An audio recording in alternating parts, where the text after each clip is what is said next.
আপোনাৰ 1928 চনৰ 4 ছেপ্টেম্বৰত সংগঠিত সংস্থা এটা আমোলা সন্থা। আজি জিলাৰ দায়িত্ব যিখিনি জিলাৰ আমোলাই মোক যিটো দায়িত্ব দিছে, তেখেতসকলকো মই আহ্বান জনাম যে মই তেখেতসকলৰ যিখিনি সমস্যা, এই সমস্যাখিনি কেন্দ্ৰীয় সমিতিৰ লগত আলোচনা কৰি যাতে চৰকাৰৰ তাত মই ঠেলি দিব পাৰোঁ, এইখিনিত সহায় সহযোগ কৰিবলৈ মই আহ্বান জনাম। আৰু আগন্তুক আমাৰ যিটো 4 ছেপ্টেম্বৰত কেন্দ্ৰীয়ভাৱে পাতিবলগীয়া প্ৰতিষ্ঠা দিৱস আমি জিলা পুথিভঁৰালত আয়োজন কৰিছোঁ বিশালভাৱে দিনজোৰা কাৰ্যসূচীৰে। শপত গ্ৰহণ অনুষ্ঠান হ'ব। তাত আপোনাৰ সংবাদ মাধ্যমৰ কৰ্মীৰ লগতে আমি সকলোকে উপস্থিত থকাৰ বাবে অনুৰোধ জনাইছোঁ। আৰু আমাৰ নলবাৰী জিলা আমোলা সন্থাৰ সমূহ কাৰ্যকৰ্তাসকল, আমাৰ 2025 চনৰ 26 জুলাই তাৰিখে নলবাৰী জিলা আমোলা সন্থাৰ নতুনকৈ গঠন হয়। আৰু নতুনকৈ গঠন হোৱা এই কাৰ্যনিৰ্বাহক কমিটিখনে আজি 9 ততাতৈয়াকৈ আমি আমাৰ কেন্দ্ৰীয় কাৰ্যনিৰ্বাহক অধিৱেশনত যাব লগা হোৱা 3 তাৰিখে আমি সমূহ নলবাৰী জিলাৰ যিখিনি কাৰ্যকাৰী সমিতিৰ সদস্য, সভাপতি, সম্পাদক প্ৰমুখে কৰি উপদেষ্টা মণ্ডলী তাতে আমি অংশগ্ৰহণ কৰিছোঁ। আৰু সেই মৰ্মে আমি আজিৰ দিনটোক আমি শপত গ্ৰহণ অনুষ্ঠান হিচাপে আমি ধাৰ্য কৰিছিলোঁ। তাত আমাৰ সকলো সদস্যবৃন্দ আহিছে। তাৰ কাৰণে মই সন্থাৰ সকলো সদস্যকে ধন্যবাদ জ্ঞাপন কৰিছোঁ।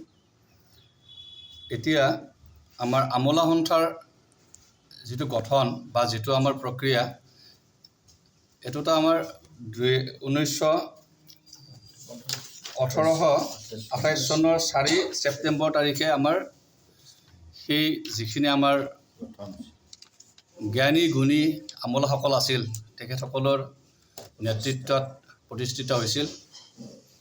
পৰৱৰ্তী সময়ত বিভিন্ন স্বনামধন্য আমাৰ আমোলাই এই আমোলা সন্থাক এটা সুন্দৰ পৰিৱেশৰ মাজত আগুৱাই লৈ আহিছে। তাৰ পৰৱৰ্তী সময়ত আমাৰ নতুন প্ৰজন্মই এই দায়িত্বখিনি আগবঢ়াই নিয়াৰ বাবে দায়িত্বভাৰ গ্ৰহণ কৰিছে।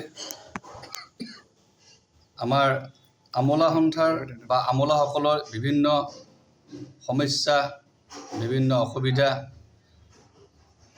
8 পে কমিশ্যনত আহিবলগীয়া আমাৰ বিভিন্ন ধৰণৰ প্ৰত্যাহ্বান, এই সকলোবিলাক আমি মোকাবিলা কৰাৰ কাৰণে সংগঠনটো শক্তিশালী ৰূপত প্ৰতিষ্ঠিত কৰাৰ স্বাৰ্থত নলবাৰী জিলা আমোলা সন্থাই অহা সময়খিনিত আমি জোৰদাৰ কাৰ্যসূচীৰে সকলো আমোলাক আমি একত্ৰিত কৰি আমাৰ কোনো এজন আমোলাই যাতে প্ৰাপ্য অধিকাৰৰ পৰা বঞ্চিত নহয়, সন্থাই এই ক্ষেত্ৰত সদায় অতন্ত্ৰ প্ৰহৰীৰ দায়িত্ব পালন কৰিম।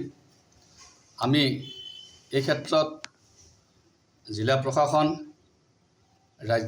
আমাৰ ৰাজ্য চৰকাৰ, আমাৰ সাংবাদিক বন্ধুসকল আৰু সমাজৰ বিভিন্ন স্তৰৰ যিবিলাক বুদ্ধিজীৱী সকলোৰে পৰা আমি পৰামৰ্শ, সহায় সহযোগিতা আমি কামনা কৰিছোঁ, যাতে আমি আমাৰ কাৰ্যসূচীবিলাক সুন্দৰভাৱে চলাই নিয়াৰ ক্ষেত্ৰত আমি তেখেতসকল সকলোৰে পৰা সহযোগিতা পাওঁ।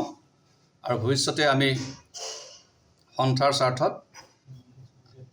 আমি কামখিনি আগবঢ়াই লৈ যাম।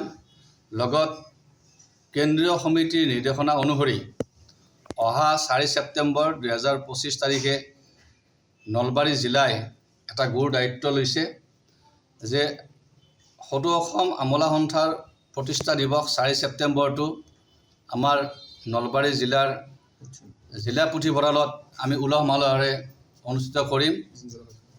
আৰু লগত তেখেতসকলৰ নতুনকৈ নৱগঠিত যিখন সমিতি হৈছে, তেখেতসকলে সেই সমিতিখন ইয়াত শপত গ্ৰহণ কৰিব, লগতে এখন স্থায়ী সভা অনুষ্ঠিত কৰিব। গতিকে আমি বিচাৰিম নলবাৰীৰ সমূহ ৰাইজৰ আমি সহযোগিতা বিচাৰিম। যিকোনো খবৰৰ বাবে যোগাযোগ কৰক 7099017330 লগতে 7099017110 নম্বৰত।